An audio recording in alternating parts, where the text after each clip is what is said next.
And now Storm Tracker weather with meteorologist Paul Bean. All right, let's take a look at those watches and warnings. For the Port Near River, still seeing that flood warning in effect in a lot of the areas near Ingham and McCammon, especially seeing it, especially in that farmland near Ingham.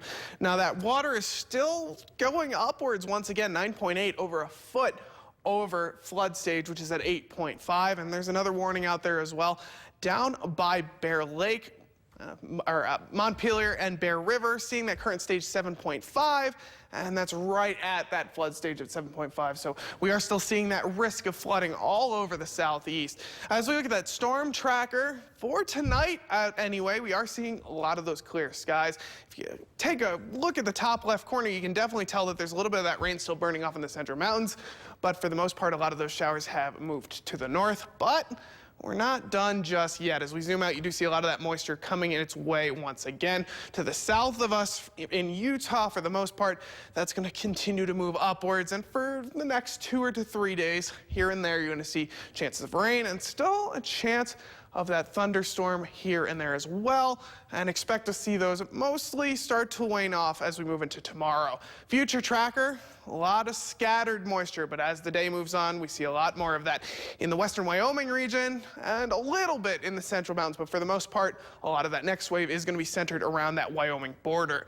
Now, as we go into what we're going to see tonight, we're seeing a lot of scattered clouds. So Pocatello is still staying in that clear region, 41 in Pocatello, 44 in Idaho Falls. So only in those lower 40s, not getting anywhere near freezing. However, in the central mountains, we're getting into those upper 30s.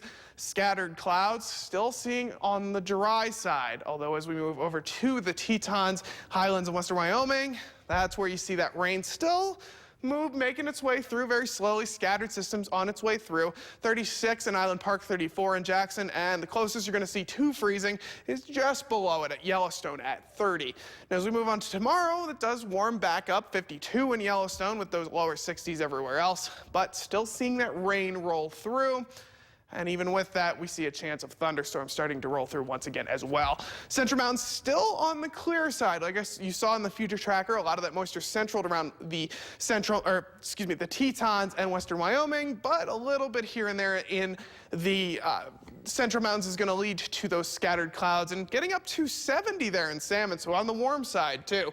Chance of rain in the Snake River Plain, but staying right on that 70 line that we saw today. 70 in Pocatello and Blackfoot, and 69 and 68 in Idaho Falls, Rexburg, and St. Anthony. Now, as we head to those 7-day forecasts, that's where we're starting to see that rain start to move out. Pocatello sees that chance of rain tomorrow. Although as you look further down the week, it clears out relatively fast, warms up again, although it doesn't stay in those 70s and for too long. Next weekend, we are going to see that rain move back in and see a little bit of that temperature drop as well. Idaho Falls, very similar pattern, although you're seeing an extra day of rain there. Chance of rain on Tuesday as well. 76 and then 80 on Thursday, Friday at 70, and then Saturday with a rain in 60. And then finally for the Teton area, we're seeing a lot of that thunderstorms as well. Monday, Tuesday, more of those chances of thunder. Like I said, a little bit more of a solid wave moving over that Wyoming border.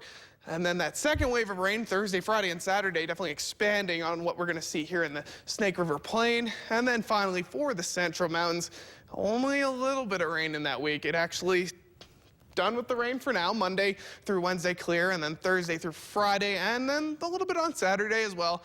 You're going to see that second wave of rain, and you know, it's nice. We're seeing a lot of rain, and I think this might be the first week in a while we've seen none of that wintry mix in there either. Well, at least, you know, we're heading for sunshine, but only a couple more days of rain boots, right? Yeah, and we're going to enjoy that spring weather. Absolutely. Flooding caused by